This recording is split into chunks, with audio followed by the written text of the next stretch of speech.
Disgusting, humid, unmoving, and under just the right pressure from the bloated storm clouds, the air felt viscous and fetid, like drinking from a stagnant puddle in a dusty crawlspace. The moisture clung to the man's skin, finding every bit of dirt and filth and huddling around it like a growing fungus. Even after showering the previous night, the humidity made him feel like he was glazed with a paste of dried sweat and dead skin. His hands felt like they had been running through unwashed hair, left greasy and clammy. And at that moment, a bar of soap and some running water would bring him more joy than a stack of gold bricks. The man was out in the woods of northern Maine, having just moved to the area and wanting to familiarize himself with the land. It was late autumn, and a sky of black clouds had just sprayed the forest with a thin drizzle before he left his home. The unfamiliar trees around him were blackening by the moisture, their obsidian bark visible through the webbing of moss that cocooned them. Mist hung above the damp ground, unchallenged, not even the slightest breeze present to dispel it. The woods were silent, every creature hiding. Even the drops of water on the pine trees stubbornly clung to their needles, as if afraid of falling and breaking the silence. Above the man's head, the branches of the trees, strong with age, wove a net to try and keep the forest floor eclipsed in darkness. But down below, the effects of time could be seen. Every tree limb within his vision was dead, starved of sunlight. The jagged spires remained extended, reaching out despite their wood now rotting. The man was no novice to the wilderness. As a Mainer, he had been around the trees all of his life, but he had never before stood in a forest like this. It felt primeval, an ancient bastion that existed beyond the laws of man or god, indifferent to the passing eons, as if suspended in its own pocket of time. It felt like he was the first to walk through these woods in, well, perhaps ever. This was a level of solitude that chilled him, for it was the farthest he had ever been from civilization. But there was more to it than that. He felt like he had entered a realm that was not truly part of nature, whether it be in a steaming jungle or a lifeless desert.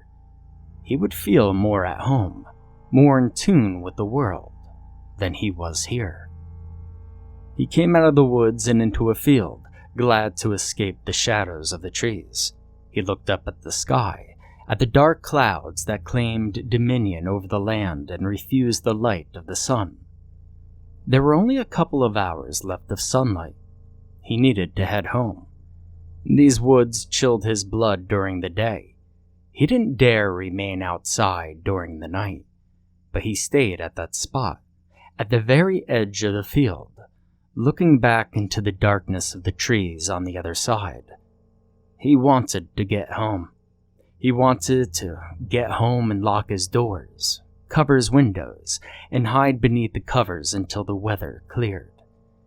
But his mind wouldn't let him move from that spot. It was like he was trying to remember something or figure out a problem, and moving at all would disrupt his focus. There was something his subconscious wanted him to realize. He was surrounded by variables, all of which had come together to create something, but what? The weather, the light, the moisture, the temperature, the time of year, they all culminated into something. Something that some part of him was aware of and recognized. A shiver rippled through his skin as he figured it out. In essence, he knew that if something bad was going to happen, it was going to happen here and now. This spot, this very second. It was like a darkness was gathering and would manifest into some incarnation of tragedy. He knew that anything could happen, that any number of unspeakable horrors could take place in the darkness of these trees, and the world would never know. As if the blood of 1,000,000 people could be shed in this forest, and the light of sun would never shine on even a drop. Would he trip and sprain his ankle? Was a rabid animal going to tear his throat out? Would some deranged killer bury a rusty knife in his back? Or would something that existed outside of human knowledge occur? Something bad was going to happen. He knew it. This place was cursed. His whole body shook, but he could not take a step, paralyzed by a fear that he didn't understand. Movement shook him from his trance. He saw it in the trees across the field. There was no wind, the air as still as the breath in a corpse's lung. But the spindly branches swayed and bent. There was something there, and he could see it. But he did not need eyes to see it. It was invisible to the gelatin spheres with their quivering irises, but his mind's eye could see it, like he was looking through an image etched in glass. Even when he blinked, he could see it in the darkness, seeing it with the eyes of his soul. And he could see it, looking back at him. A new fear took him, a terror that he had never felt before but dwarfed every life experience. It was an older terror, something more than simply instinctive. It was primordial. It was universal, born from a knowledge that was written in even the most underdeveloped strand of DNA. This thing, whatever it was that he was looking at, existed in total opposition to life itself. Its identity was that of a blasphemous sentience that did not belong in this world. Even the bacteria in the man's gut shivered in revulsion to this thing's presence. Had they had the ability, they would be wailing like infants during a thunderstorm. They felt it, just as he did, that whatever this thing was, its existence was wrong. From his racing heart and seething pressure, blood began to run from the man's nose, and when the first drop fell from his lip, the creature snapped him out of his stupor with a noise. It was a blood-curdling scream, a woman's, like she was being stabbed with a rusty knife. The voice echoed through the wilderness, sounding so purely human, but the fact that the beast had made such a sound terrified the man beyond words. Shaken by that scream, he turned and ran back into the woods, sprinting harder and faster than ever in his life. Almost as soon as he started running, he could sense it behind him, chasing him like a hungry predator. It did not leave rhythmic footfalls. Rather, it would spontaneously thrash through the falling leaves and underbrush, as if falling in and out of sync with reality as it moved. But every minute or so, it would give another bone-rattling scream, as if the man was running from someone being gruesomely murdered. There was no clear path in the man's mind. Adrenaline had robbed him of any sort of mental map leading back to his home, and instead, he was simply reacting to the ground in front of him, going wherever looked like he could easily cross. He avoided anything that could slow him down or drain his strength, aiming only for open areas and going downhill. To the man, the trees around him didn't feel mindlessly incapable of understanding what was going on. Rather, they felt utterly indifferent, as if turning away eyes that didn't have. Bystanders to the nightmare he was trapped in. His vision was hindered by tears in his eyes. In the presence of this abomination, all courage and mental fortitude built from experience in his life had been erased, leaving him crying like an abandoned child. He could feel the malice in the entity, a mix of sadistic hunger and bottomless hatred. It did not breathe, but he still felt breath on the back of his neck. The man did not want to die, not by the hands of this thing. He no longer feared death as long as it were anywhere but here. Running along the edge of a steep hillside, his foot slipped on the wet leaves on the ground.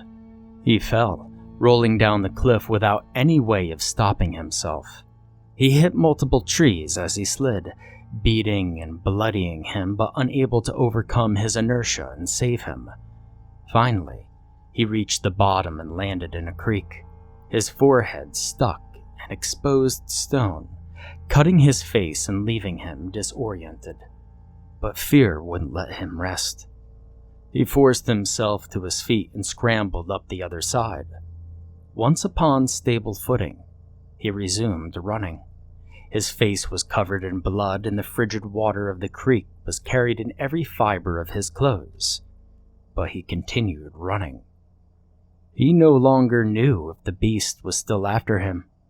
Rather, his rattled brain sensed it everywhere. Even if it were to scream in his ear, he wouldn't hear it over his own racing heart. His breathing was haggard, his lungs feeling like they were filled with broken glass, and his steps were unbalanced and awkward. His body was at its limits, but fear pushed him forward. He lost track of time as he ran, the forest around him never ending, every tree looking exactly like the ones around it. And finally, his strength gave out, and he collapsed. Cold and exhaustion had left him half dead, but the fear within him wouldn't let him lose consciousness. But finally, his heart slowed just enough for him to hear another scream. It sounded like someone was being slaughtered in a horror movie.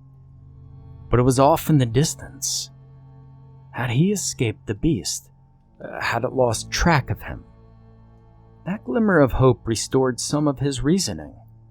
His head injury still muddled his thoughts, but he was beginning to think clearly. He slowly pushed himself up, checking his surroundings. The sky was darkening, and soon he would be totally blind. But even in the shadows of the woods, he saw something unusually large and dark. It didn't look natural. But wait, was that a house? A few sparks of energy crackled in him, some of his stamina restored with hope acting as a crutch for his exhausted body. He forced himself back onto his feet and staggered closer. He was right. It was a house, built on a hillside. But the closer he got, the less it made sense.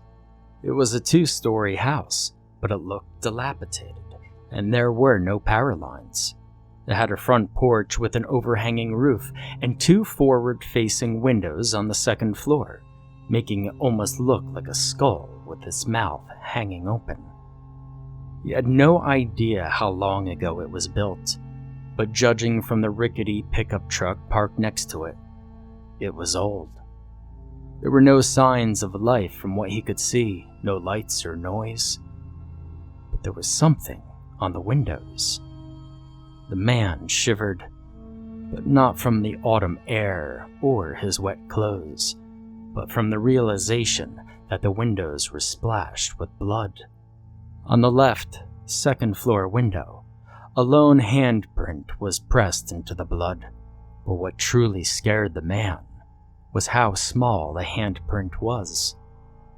Had the people here been killed by what was chasing them, or was it something else altogether? Forget it. Once he got to a place with service, he'd call the cops and let them figure it out. He limped over to the truck. It was even older than he was, but judging by the amount of leaves and pine needles strewn across it, it had been sitting in that spot for only a few days. However, upon searching the cab, he couldn't find any keys. There was only one place they could be. The man looked at the house and shuddered. Whatever had happened in there, he didn't want to see it, but he had no choice. He grabbed an old flashlight from the glove compartment and stepped onto the front porch. Up close, the place looked like it had been made completely by hand, probably without even power tools. The man knocked on the door and heard nothing inside. With a deep breath to give himself strength, he turned the rusted doorknob, and wooden slab swung open. He stepped inside and shined the flashlight on the interior of the house, feeling himself getting sick from the sight.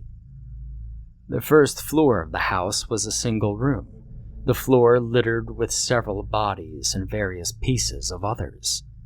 In this sealed house, the metallic stench of their shed blood was overpowering, along with the heinous odor of voided bowels and the vapors of decay. All of the furniture in the house was made of carved wood from the forest and either animal hides or some kind of fabric and stuffing from a bygone era. The walls were lined with shelves, each decorated with leather-bound books and various pieces of animal, either mummified or preserved in mason jars. The man shined his flashlight on the floor and shuddered. A pentagram had been painted with blood, with a candle stationed at each corner. In the center was a ball of fur, likely a dead animal. Revulsion overtook the man, but he was too terrified to give in to squeaminess. He shut and locked the door behind him and covered the windows with mud made from the ashes from the fireplace to make sure his pursuer didn't see the light he was carrying. With as little physical contact as possible, he checked the bodies for keys to the truck, but came up empty. He then searched the rest of the first floor, including the colonial-style kitchen. Night had fallen and he gave up. Even if he did find the keys to the truck, he didn't want to be out there in the darkness. It would be better to wait until morning, hopefully when there would be sunlight. Resigned to his fate, the man went to work on building a fire in the stone hearth. With some dusty matches and dry firewood stocked by the door, he managed to get a fire going. After the day he had, the warmth and light of the fire was a comfort beyond words. Upon feeling the heat on his hands and face, it was like the exhaustion and chill he had been ignoring until now enveloped him. Now he could dry his clothes and warm himself up, but the fire also made him nervous. What if the beast smelled the smoke and came here?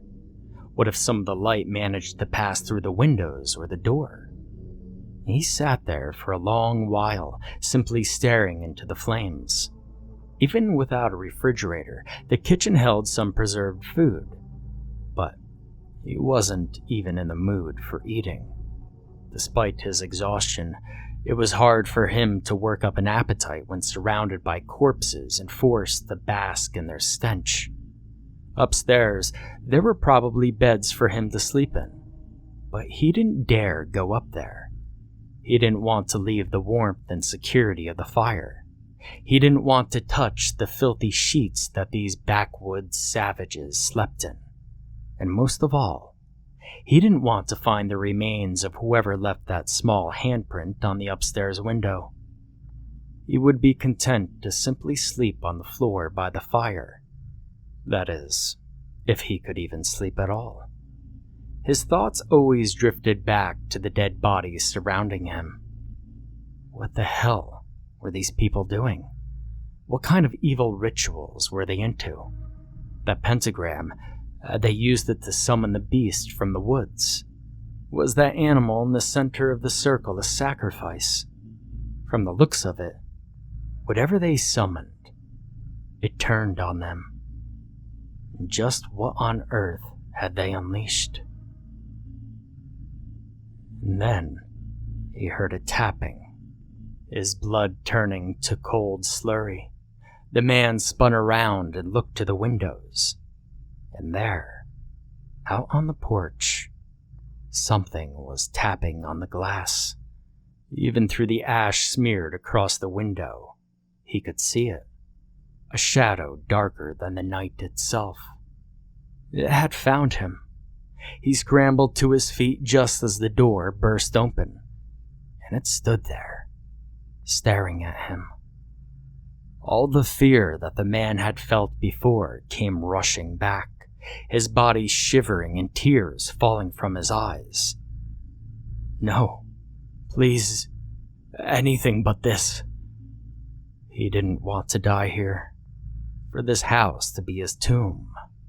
The beast rushed towards him, and before the man could move, he felt himself cut. He felt his flesh torn and his blood spilling out. He screamed in pain and terror and fell to the floor. With his life fading, he stared at the horrors standing over him. Before closing his eyes, the beast screamed, its voice sounding exactly like his own.